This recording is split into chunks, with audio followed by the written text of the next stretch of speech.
Bonjour à tous, c'est le docteur Walid Mekedem et aujourd'hui on va parler d'hyperthyroïdie. Alors récemment j'ai fait une vidéo sur l'inverse, l'hypothyroïdie. Quels symptômes peuvent évoquer une baisse de la sécrétion des hormones thyroïdiennes? Eh bien aujourd'hui on va s'arrêter sur l'hyperthyroïdie. Mais avant d'aller plus loin, petite devinette, c'est la tradition. Devinette assez facile, parce que je ne voulais pas faire trop compliqué. La dernière fois sur l'hypothyroïdie, c'était un petit peu dur. On va rester simple. Comment s'appelle un genre de boule qui va pousser au niveau du cou quand justement on peut avoir des dérèglements thyroïdiens? Alors, ce n'est pas tout le temps le cas. On peut avoir ça quand on a une hypo, on peut avoir ça quand on a une hyper. On va avoir cette formation parfois qui se forme au niveau du cou. Est-ce que vous savez comment ça s'appelle? Allez, on entre dans le vif du sujet.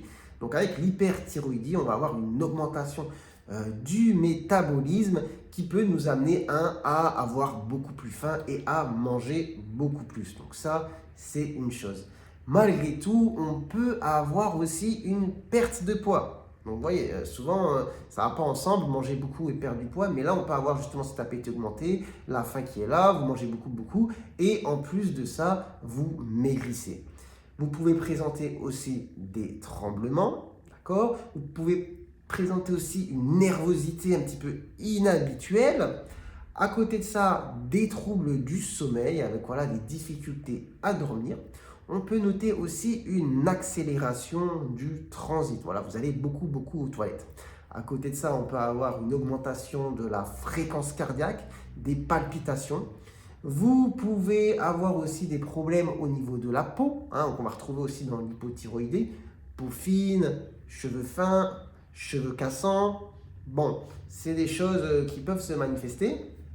Ensuite, dans des cas un petit peu plus compliqués, extrêmes, on peut aussi avoir une exophtalmie. En général, on a un tableau d'hyperthyroïdie bien marqué. C'est le cas dans certaines maladies comme la maladie de Basedow, avec vraiment les yeux qui sortent un petit peu des globes. Après, évidemment, vous pouvez aussi avoir la boule au niveau du cou que j'ai mentionné en début de vidéo. Comment s'appelle-t-elle? Bon, eh bien, vous pouvez aussi avoir, très important, j'ai oublié de dire, une hypersensibilité à la chaleur. Vous avez chaud, vous transpirez beaucoup, vous avez beaucoup de transpiration, c'est pas comme d'habitude.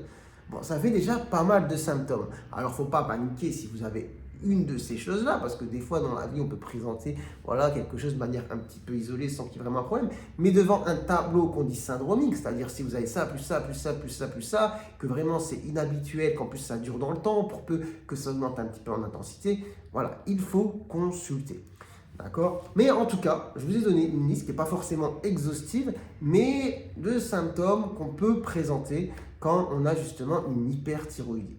Bon, j'espère que cette vidéo vous sera utile. N'hésitez pas à la partager d'ailleurs à certaines personnes qui peuvent être intéressées. N'hésitez pas aussi de répondre à la petite devinette de début de vidéo. Si vous découvrez la chaîne, pourquoi pas vous abonner, ça me ferait plaisir. Et en attendant, je vous dis prenez soin de vous, prenez soin de votre santé et à très bientôt, je l'espère, pour de nouvelles vidéos. Ciao, ciao!